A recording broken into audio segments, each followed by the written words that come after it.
तो अभी हम लोग लाइव एमपी पुलिस बैंड का फॉर्म अप्लाई करेंगे। तो चलिए स्टार्ट करते हैं।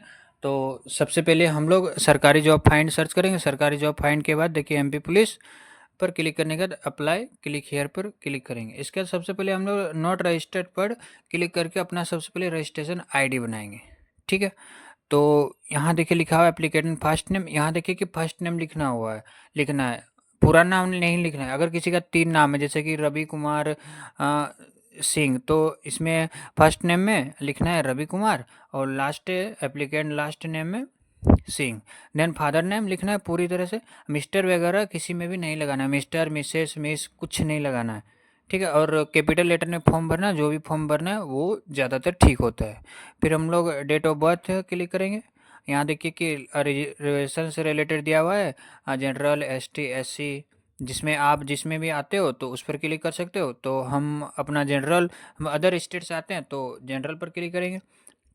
देन मोबाइल नंबर, साइड में देखिए राइट साइड में ईमेल है। फिर यूज़र नेम देना है। तो यूज़र नेम में आप क्या करोगे ना, तो यूज़र नेम कभी कभी नहीं लेता है, तो एक अपना नाम का या फिर कुछ भी एक कैपिटल लेटर में, एक इसके बाद small letter and then number देना यूज़र नेम, फिर पासवर्ड इस नीचे जैसे दिया हुआ तो इस तरह करके देना है। ठीक है। तो इसके बाद देखिए हम लोग का हम फॉर्म अप्लाई कर भर चुके हैं, पूरी तरह से टाइप कर चुके हैं। अब कैप्चा फिल करेंगे। इसके बाद सबमिट वाले बटन पर क्लिक करेंगे। देन सबमिट वाले बटन पर क्लिक करने के बाद हम लोग का पूरी तरह से बायोडाटा आएंगे। ठीक है। तो एक बार चेक करने के लिए देन फिर से हम लोग लॉगिन करेंगे। हम लोग का रजिस्ट्रेशन का कुछ प्रोसेस आगे बढ़ चुका है, तो उसके लिए अभी पूरी तरह से रजिस्ट्रेशन नहीं हुआ है, सिर्फ आईडी बना हुआ है। तो अब फिर लॉगिन करेंगे, फिर कैप्चा फिल करेंगे। कैप्चा फिल करने के बाद हम लोग लॉगिन वाले ऑप्शन पर क्लिक करेंगे। तो देखिए हम लोग लॉगिन वाले बटन पर अपना भर के कैप्चा भर के हम लोग लॉगिन करेंगे। देन लॉगिन करने के बाद देखिए ये वाला सेक्शन जो आया हुआ है, तो ये इस सेक्शन पर हम लोग क्लिक करेंगे। इस सेक्शन पर क्लिक करने के बाद देखिए प्रोफाइल सेक्शन भरना है सबसे पहले। इसके बाद running application form, my field application receipt, objection calling receipt, email alert registration, compare education detail, check application availability, ये जितना कुछ दिया है इसमें व्यू नोटिफिकेशन, चेंज पासवर्ड अगर करना चाहते हो तो इस वाले सर्कल पर क्लिक करके हम लोग चेंज कर सकते हैं, नहीं तो हम लोग नेक्स्ट रहने देंगे। और इसके बाद हम लोग ये वाले सेक्शन पर हम लोग को पूरी तरह से भरना है, फिर हम लोग का रजिस्ट्रेशन कंप्लीट होगा। जब तक ये नहीं भरेंगे तब तक हम लोग का रजिस्ट्रेशन क्लिक नहीं होगा। तो सबसे पहले हम लोग भरेंगे, तो प्रोफाइल सेक्शन पर चलते हैं। तो प्रोफाइल सेक्शन पर क्लिक करेंगे।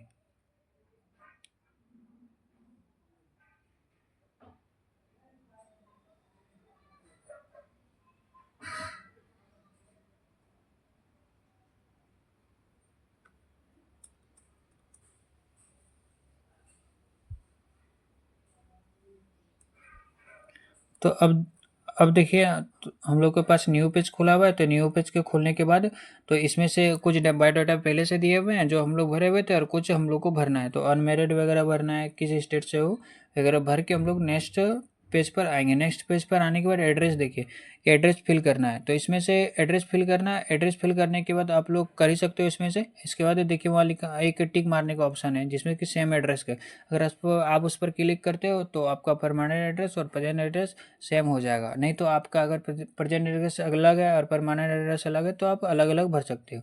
नेक्स्ट हम लोग सेव एंड नेक्स्ट पर क्लिक करेंगे। इसके बाद क्वालिफिकेशन डिटेल में अच्छे से भरना है। तो सबसे पहले हम लोग इसमें से मिनिमम क्वालिफिकेशन 10 पास, 8 पास होनी चाहिए। आपका 8 पास है तो फॉर्म भर सकते हो।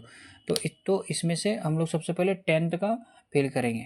तो 10th का फिल करने के लिए आपका स्कूल या फिर बोर्ड नेम जो भी हो, या फिर स्कूल नेम या फिर यूनिवर्सिटी से तो नहीं किए होंगे, स्कूल नेम ही होगा या फिर बोर्ड, तो एमपी बोर्ड या फिर जो भी होगा तो उस पर भर के क्लिक करेंगे।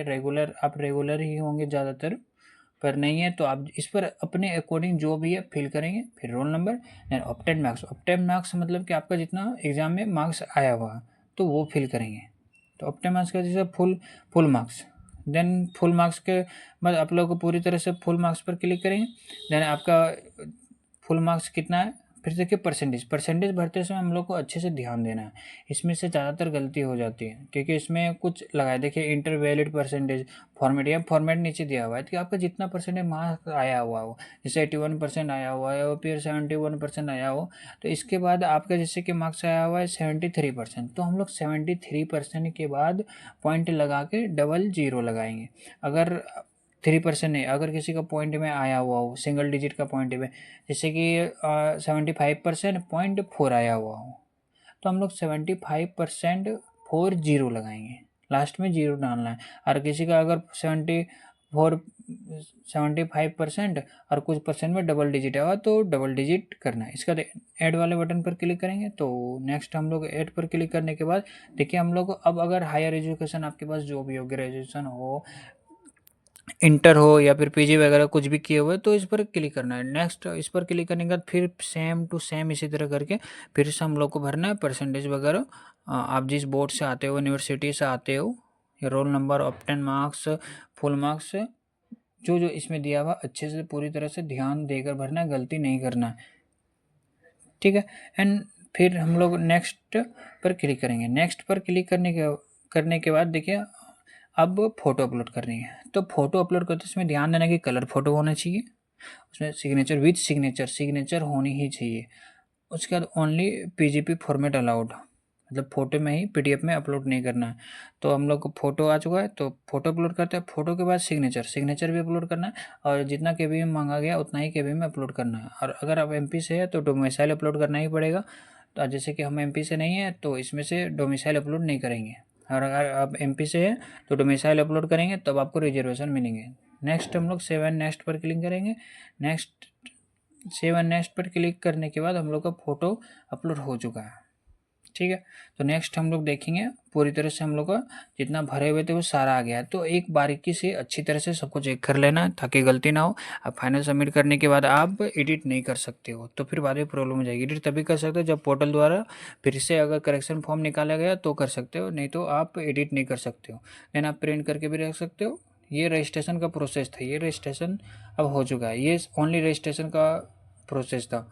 अब हम लोग लॉगिन करके अब फॉर्म अप्लाई करेंगे, तो ये फॉर्म अप्लाई का प्रोसेस नहीं था, ओनली रजिस्ट्रेशन का था, ठीक है। तो इसके बाद हम लोग का एसएमएस आया होगा आईडी। इसके रनिंग एप्लीकेशन पर क्लिक करने के बाद देखिए इस पर कट करेंगे। कट के बाद सबसे नीचे देखिए लिखा हुआ है मध्य प्रदेश पुलिस आरक्षित भर्ती, इसका अप्लाई पर क्लिक करेंगे। देन अप्लाई वाले बटन पर क्लिक करने के बाद देखिए हम लोग को पूरी तरह से बायोडाटा आ चुका है। तो इन 10 जो भरे हुए थे उसको नेक्स्ट पर क्लिक करेंगे। नेक्स्ट पर क्लिक करने के बाद एक न्यूज पेज ओपन हुआ है। न्यू पेज ओपन होने के बाद इसमें से क्वालिफिकेशन वगैरह मांगे हुए हैं, और इसमें से लिखा हो क्या आप नियमित पुस्तिका के उपलब्ध कंडिका 9 के अनुसार शारीरिक मापदंड के पात्रता रखते हो। अगर आप रखते हो तो यस करें, नहीं रखते हो तो नो करें, ठीक है। इसके बाद नेक्स्ट राइट साइड में देखिए क्या आप शासकीय सेवा में नियुक्ति के लिए नीचे दिए गए, इसमें जो भी आप अगर इसमें से लिखा हुआ ये हैं तो यस करें, नहीं है तो नो करें। तो हम लोग नहीं है तो हम दोनों में से नहीं है तो हम नहीं करेंगे, ठीक है। देन इसमें से परीक्षा टेस्ट है तो किसी वादन यंत्र का चयन करें। इसमें से ऑप्शन आएंगे बहुत सारे, तो उसमें से एक चयन करना है जो अपने अकॉर्डिंग जो ठीक लगे वो अपने अकॉर्डिंग चयन करना है। और जिसमें से स्टार लगा हुआ है रेटेड वो भरना नेसेसरी है, जिसमें स्टार नहीं लगा हुआ वो भरना कोई नेसेसरी नहीं है। अपने अकॉर्डिंग भरने का है तो भर सकते हो। नेक्स्ट के लिए 10वीं का मार्कशीट और 8वीं या 10वीं का डायसेट में इस पर क्लिक करेंगे। सबमिट वाले ऑप्शन पर क्लिक करेंगे। इसके बाद पेमेंट का ऑप्शन, पेमेंट पर